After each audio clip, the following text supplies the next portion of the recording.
everyone. Welcome to Grey Matter, the podcast from Greylock, where we share stories from today's most important company builders. I'm Heather Mack, head of editorial at Greylock. Today's episode is the second half of our two-part conversation on working with the media. Our guest is Alex Konrad, a senior editor at Forbes who covers venture capital and startups. Alex spoke with Greylock marketing partner Elisa Schreiber and Greylock director of communications, Kaitlin Durkosh.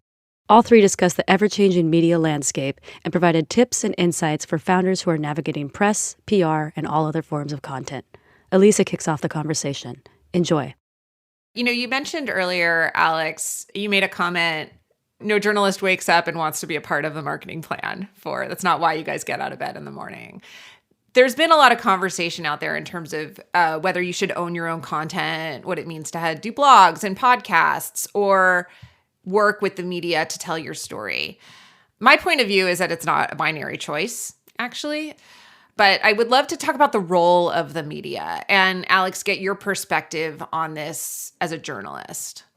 Yeah, so I think that I would really recommend startups or even larger companies to have a voice and sort of own their message on some level. That's not a bad thing. And it shouldn't be competing with journalism, but it's not journalism. We've seen a lot of big tech companies or buzzy ones start magazines or their own publications. And I think that's fine. That's great. You know, if they have fans who are really into that ecosystem, then, you know, maybe there's an audience for it. But they should also be asking themselves who their audience is. It should not be a vanity project. You know, someone should really want to read about that niche content and remember that it's content. I think what the journalist brings is a lack of financial relationship that an investor would have or a employee to basically try to tell it how they see it. You know, we are trying to do right by our readers, and we don't want to share technology with them that we don't think is good, for example, and say that it's good. Or we don't want to say a startup is the next Salesforce if we don't believe that it could ever be the next Salesforce, because our readers will be less informed, will look silly, and really what the journalist has to bring to the table is their reputation. So we are putting our reputation on the line every time we go out and say something. And so I just think that's a different type of article, a different type of perspective than, let's say, a really well done VC podcast where you might have, portfolio CEOs on to share very, very valuable insights. But there are also probably some questions that no one would expect you to ask of that CEO. Yeah, I would agree with you, Elisa, to what you said earlier. I think media is definitely one way to tell your story. And then I know Alex already said this, but the role of media is to cover and report on things that are interesting to their particular audience first. They don't have a responsibility to just cover every and any startup and sort of what they've been up to. I think, our philosophy specifically at Greylock is we believe that working with media is not really optional, and we always encourage founders to do it. We think there's a lot of value in having relationships with reporters and using, media outlets as a channel to communicate with your key audiences. I think it's great to see startups go direct with some announcements because I think they're being very honest about what they want out of the announcement and who they want to hear it. And so we don't have a problem with that. I will read the company blog posts. I will sometimes encourage people, just go direct with what you're trying to say.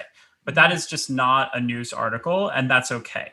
And I think as long as people are just honest about their goals and what they're saying, these should not be one or the other. Posting a blog post about your funding news doesn't mean you're never going to be newsworthy to a journalist. I think a lot of journalists prefer to write about tech companies when it's not dependent on funding news. So I just don't think everyone needs to have such a binary this or that mindset. And just to that point, I often see startup founders want to put out press releases and get coverage for every little thing they have going on. So they hire a new executive or they win an award and they think that media should cover the fact that they won this award. And just remembering that not everything you do is going to be news. And I think, one other tactic that I feel like has worked somewhat well is if there are things you can bundle as part of an announcement. So if you have a fundraise, say you hired a couple of new key executives, you have some business momentum to share, and maybe a couple of new customers that are really exciting that you just signed on. Try and save all of that and look for the right moment to package that together and tell that story versus trying to just submit, a couple of press releases over the next few months over the wire and not actually put those things together and tell a full story.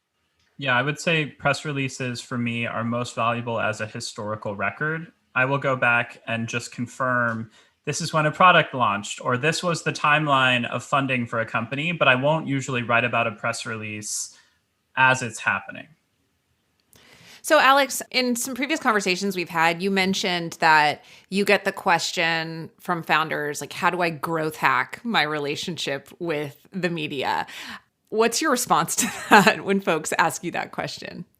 I feel very sympathetic about this question because I understand that journalists, including myself, often give what seems like impossible prescriptions here. We will basically say, build a relationship. And then the founder will say, great, I'd like to build a relationship. And we're like, we don't have time for that. No. That's how it can feel, I think, to build a relationship sometimes. And I totally sympathize with that. The short answer is that it's gradual, it's modular, you build trust, you build a rapport. A lot of my best sources I've known for years. It was several years of meeting with me without me covering before Eric at Zoom, ended up working with me on a really big, I think, coming out, print cover story about Zoom. A very obvious company now, but when I was first meeting with them, it was not as obvious that I should be writing about a video conferencing tool, right? So I think that's an example of then when Eric suddenly was someone that everyone wanted to talk to, the journalist that he'd known for a long time was me. And I had a good understanding of how Zoom worked and sort of what its journey had been. That's, to me, where the relationship really is beautiful, is where that long trust is built up. So to start, what I would say is the number one piece of advice I give is punch above your weight. A founder can make a journalist smarter. Just like how VCs are taking meetings and probably thinking about a thesis or a trend, so are reporters. And so if a founder can tell a journalist something about a bigger company in their space or about a trend in their space, they at least are walking away better informed. And so even if they're not going to write about that startup immediately, they may say, that person really understood this space. Maybe I should, use them as an expert in the future. And I think you get the ball rolling that way. But Kaitlin, I'm curious if you've seen that work firsthand or if I'm giving bad advice. When I was at Uber, we used to have this saying that will always stick with me. And I think is just so perfect from a comms and media perspective. To use a friend, you must make a friend. So just having those relationships, offering something, meeting with reporters when it's not just, hey, I need you to cover this now, offering to be a source, talking on background with them about trends. Say you're a company in the remote, for remote work. How can you offer insight to the reporter that's maybe doing another story and sort of what you're seeing, and just offering perspectives that maybe are valuable and that they need, even if that doesn't mean you're going to be featured in the story or going to be even reported on in the next couple of months. So I've tried to take that with me as long as I have. I mean, there are reporters that I've been working with for the last, 7-10 years. Yes, they may have switched outlets or switched beats, but they still keep popping up on my radar and we get coffee and we catch up. So just think about your relationship with a reporter, just with media in general for the long haul. Even if you're an early stage company, I'm sure you have big ambitions to either get acquired or maybe have an IPO or maybe SPAC at this point. But you're going to be working with these reporters for a long time, and you want to start off on the right foot and make sure that you're also helping them as much as you need them or want them to cover your company. Just another tip, which again may seem really obvious, but I can't stress enough the importance of being upfront and honest with reporters. That is just something that matters so much. And you don't want to be known as sort of the person that lied or fibbed or gave bad information.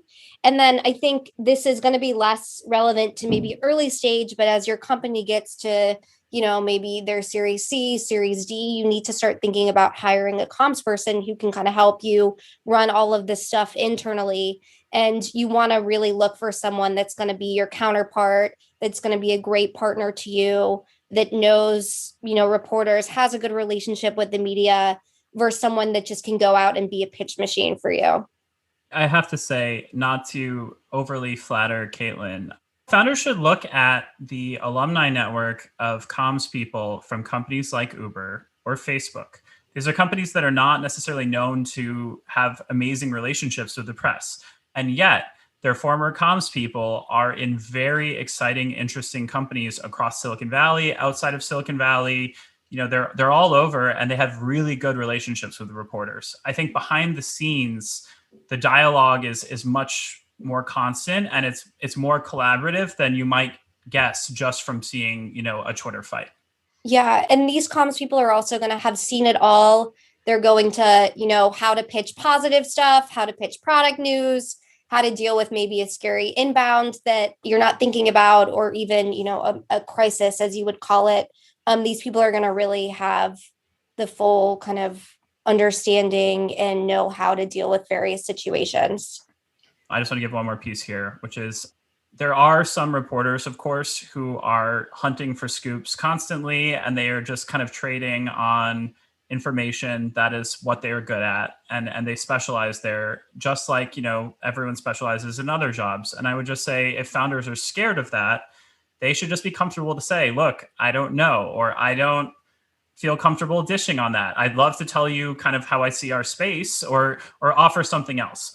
But, just because, let's say, one reporter at a place known for scoops like Bloomberg is like, tell me the next $1 billion funding round, that doesn't mean that A, every journalist is going to be like that, or B, that they're going to take it personally if you say, sorry, I don't know, or I don't feel comfortable. I think we're all in it for the long game. And so I think that finding that authentic way to talk to reporters is important. You don't need to be leaking information about, your friend or something like that. It's not that intense. I think the TLDR on this is, remember that everybody on each side is human, and that we're here to develop real trust-based relationships with one another. And that just requires time, and it requires to not be transactional in that relationship building process.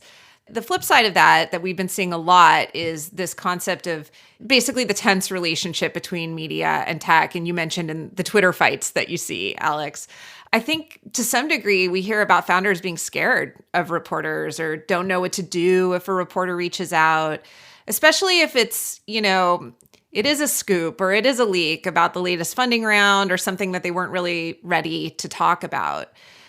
In that instance, what's your advice for founders and for startups? How should they think about their approach to relationship building with reporters if it's a type of, story, or it's a bit of news that they're not really comfortable talking about?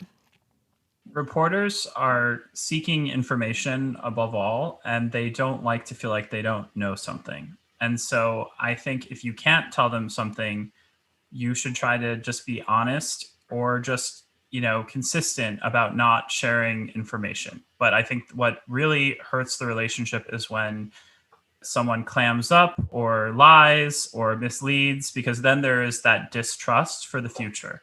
So, we had a situation where I wrote about a acquisition happening, a large acquisition, and I got the information right, and I reached out to the startup, and they couldn't say anything, and I didn't really expect them to. And after I published the story, they were like, you got us, good job. We were not allowed to say anything, but you were right. And when we're allowed to talk about this, we would like to. I was much more likely to say yes to that later conversation, because they were honest and sort of understood where I was coming from, that I'm doing my job. They didn't send me some email saying, how dare you ruin our announcement? You suck. Because they know that I'm just doing the job. I got a news tip. It is my job to chase that tip. Nothing personal there. And so I just think that sort of empathy, or that understanding, is going to be helpful. Of course, you should follow the advice of the professionals. If you get an email that you think might be an interview you don't want to give, you shouldn't necessarily feel obligated. I'm not advising founders to walk off a plank. If you get an inbound media inquiry and it's around something you maybe weren't ready to share, it's okay to be cautious. So just figure out, what does the reporter know? What exactly are they working on? So did you get an email from the information that says, I hear you're a data analytics startup that raised X amount. Like, why are they asking? Is it because they are doing a roundup of startups in that space? And then I think once you have all of those facts, you can figure out, whether it's something you have a response to. It's, you always can have to remember that you're in control of what you share, though you're not in control of what a reporter necessarily knows from their own sources and what they're going to report.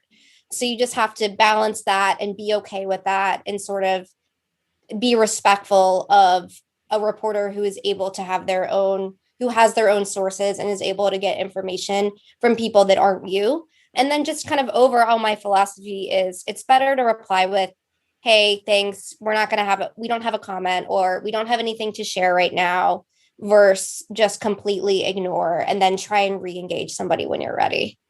The two things that, I would say don't do is, one, don't lie. We recently had a story about a big company, and we gave them an hour to respond, and they said they would give us a response. And then within that hour, they announced the thing that we were going to be talking about in our article.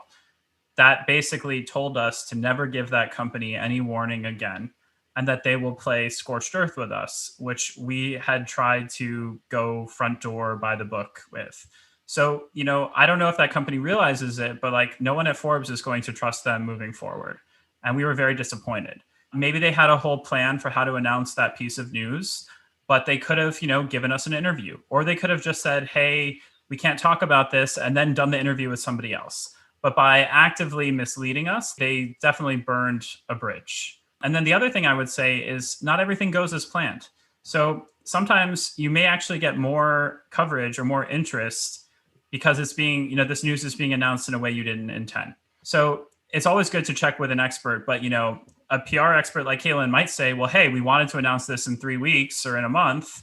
But if, they are going to write an article about it, we might as well tell them what's really going on. So there's been a lot of interesting conversation on this pod about the balance between earned and owned media. We talked a little bit about the benefit of going direct and how to do that, when to share your story with reporters, when to share your story through your own channels, like your blog or your podcasts.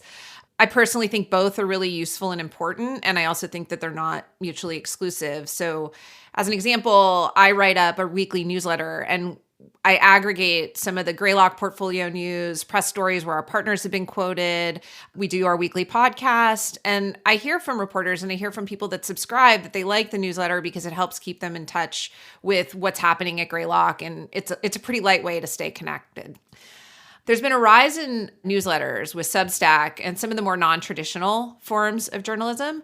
And some of the traditional outlets are also launching weekly or daily newsletters. I'd love to hear from each of you about how you think about newsletters as an outlet for founders to tell their story. And Alex, maybe we can start with you because I know you just launched the Midas Touch newsletter. Yeah, launching our newsletter, the number one thing it taught me is that they're a ton of work. And I'm sure it is even for, Greylock, where you're just kind of trying to stay up to date on the portfolio. I know a lot of work goes into that. For us, we have a mandate because we are trying to be a premium newsletter that we are trying to deliver content that people would realistically pay for. And we don't want to write anything that we wouldn't pay for ourselves. So that puts a lot of pressure on me and my co-writer, Becca Skutek, to be always depending on original reporting. So while we do have a segment where we have some of our favorite articles about the VC industry, both from inside and outside of Forbes, we have a lot of original reporting every week. That is a deadline that is always looming over us, and that beholden, feeling that our readers are paying and expecting something really good. It is a lot of work. So I think the journalists who also have gone independent with newsletters, a lot of them have said, it's both liberating, but it's the busiest they've ever been. And I think, it's just very hard to also be selling and marketing a product while also creating it. For founders, what I would say is that there's kind of, in my mind, 3 different types out there. There's the Forbes type newsletter where sometimes they become articles on Forbes.com as well. And so you might get wider distribution that way. You're also getting a different audience, with someone like the Forbes brand versus the independent journalists who kind of are all specializing, I think, in different ways. And so, if you are a social media platform, having Casey Newton and Platformer write about you is probably incredible. If you're a new VC fund, Eric Newcomer might make more sense. But I think you really have to know what each newsletter writer is specializing in and why. Then I think there's sort of the journalism adjacent newsletters. We have people who are angel investors who write newsletters. We have firms write newsletters. I don't think those are bad, and I think they have a great place in the ecosystem, but they're not necessarily going to be the hard news that shows people that you've kind of faced the tough questions, which is sort of a badge of honor. And so I think if a startup is going on a newsletter that is written, let's say, by an investor, they just, have to remember that this is going to be considered by some a more friendly conversation. But I think it's still valuable, and I think they all are complementary. The most success I've seen startups have with newsletters is usually in the free roundup types that Alex mentioned. So for instance, I recently helped a company in the gaming space announce a fundraise and some of their new customers. And because they were particularly focused on reaching developers in studios, we went after some of the, very well-read gaming newsletters and were able to get links to some of their full story media coverage in them. And that was really helpful. I think that's a good point. To plug another newsletter, my fiance works at a startup called Thing Testing. So for any consumer entrepreneurs, I'd recommend they check it out. And I know that their weekly newsletter is a great way for a lot of people to identify new, interesting D2C brands. And they decide which brands go in there, but it is a boost for the brands who are being shared. And so if you can be exposed in some way to these newsletter writers, or at least make yourself known so that, if it's a D2C one or it's a B2B newsletter, whatever it is, in your market, if you're at least in front of these so-called tastemakers, that can also be a great source of new traffic or new customers or new interest in other ways too. Okay, I want to wrap this up with one last question, which is, what do each of you want founders to know about working with the press? If you had to summarize in a quick 30 seconds, what would be your lasting piece of advice? I think it's so important to remember that there is so much news going on. There are so many early stage companies out there. I'm sure you're doing really awesome, innovative work, but there's lots of competition for eyeballs in terms of media coverage. If you want to work with a particular outlet or reporter, you really need to be flexible. I always encourage founders when they're doing outreach and if they're giving an exclusive to be upfront, hey, we'd like to get it out by, say, the end of March, but we really want to work with you. So let us know if you're interested in what would make sense for you. I think just don't ever let I'm too busy be the excuse for a pass. You're giving away my secrets there. Sorry. That's so true. I'm always surprised when I get this question, even though I shouldn't be, is there's still the misconception that people get to edit stories in advance. Please know that is not how earned media works. Once you give your interview and the reporter writes their story, you will not see what that story is going to say until they publish for the world to read. So just please, from an expectation management point of view, you should have a pretty good idea how a story is going to turn out based on the interview and sort of the reporter's engagement, but no, you're not going to be able to read and edit that story in advance.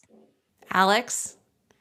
The number one thing I would say is that regardless of what you might see from prominent individuals on Twitter, most people in the ecosystem mean well, whether they're reporters or, entrepreneurs. And I think the relationship is not inherently antagonistic. Journalists are voting against their belief in companies most often by just not covering your company.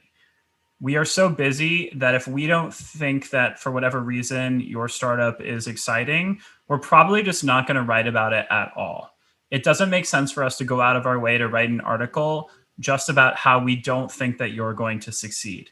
You have to be really big for that to be worth it. And, I'd say the number one lesson is journalists are trained to punch up, not down. So if you were especially an early stage company, we would be punching down to be going out of our way to kick at you. That is not why we do this. It is not fun for us either. And we are only ever punching because we think it is necessary for our readers, for society, that companies are being held accountable. but it is not fun to get mean tweets from, fans of Tesla or whatever. I don't write about Tesla, but just one with a very active fan base, right? Like we are not gluttons for punishment. And so I would say for most founders, you are not that controversial. You are not facing a journalist trying to write some big gotcha piece. If they're talking to you, it's because they find what you're doing kind of interesting in the first place. Well, I think that was a fantastic conversation. Thank you both for being here. Thank you so much for being with us today, Alex. I think many of our listeners are tech founders and tech startup CEOs, and hearing directly from you on this topic is certainly going to help their ongoing communications and PR and their approach to the press. And Kaitlin, I just want to thank you for sharing how we think about comms and PR here at Greylock and how we advise the companies that we back. Always a pleasure, Alex. Thank you so much for the insights, Kaitlin. And if anyone wants to keep the conversation going, I am easily found on Twitter and happy to keep talking with both of you about this with any of our listeners who want to join us.